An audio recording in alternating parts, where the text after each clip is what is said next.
Sometimes a movie just has to be seen in the theater because of the ambiance it provides. Blade Runner 2049 is certainly one of those movies. Cinematic class is about to begin, and the professor is in. Ladies and gentlemen, my name is Fiore, and I am host and producer of the Tri-State's #1, longest running, award winning film review program, Outtakes with Fiore. I have just returned from the press screening of Blade Runner 2049, and let me tell you that this is probably the most visually stunning movie you will see all year. It's absolutely amazing. Roger Deakins is the man behind the camera. He does stalwart work in Hollywood all the time, but he has truly surpassed himself. This movie is just amazing to watch. The cinematography is great, and the sound stays with it. They haven't brought back Vangelis, but they did bring back Hans Zimmer to work the synthesizers, and he's copied their sound almost to a T. It's sight and sound. It's absolutely stunning, and I'll tell you how. It lasts 3 hours. The movie's 3 hours long, and I was able to sit and enjoy the entire movie without fidgeting in my seat because of the sights and the sounds. It's that visual. Now, a word about Blade Runner. When the first movie came out, it was truly groundbreaking. But after you cut away all the little layers it had, basically what it was a pulp fiction detective story set in the future. It was good. The movie garnered a cult following and came up with so many different versions. They changed little things here, added little things here, threw out the narration, put in the narration.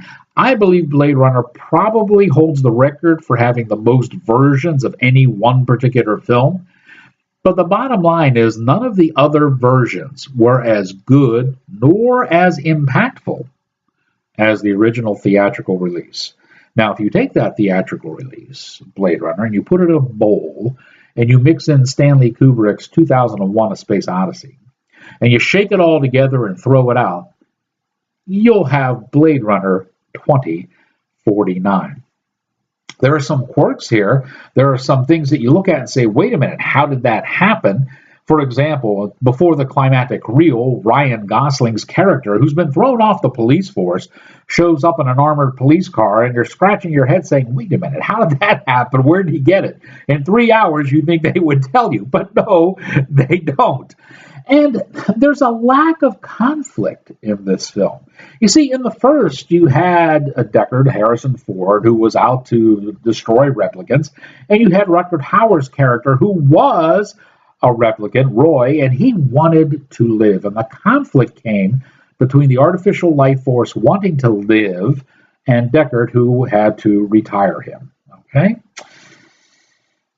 This one doesn't really have that type of antagonist. Now, that's not to say there aren't bad guys, because there are. But the main antagonist in this version of the movie is a concept. And by the time the film ends, you're looking up and you realize they've never resolved the conflict. It doesn't come to an end. So while you sit in your seat watching 3 hours of amazing visual and audio effects, it's all for naught, because nothing is resolved. Could be a drawback.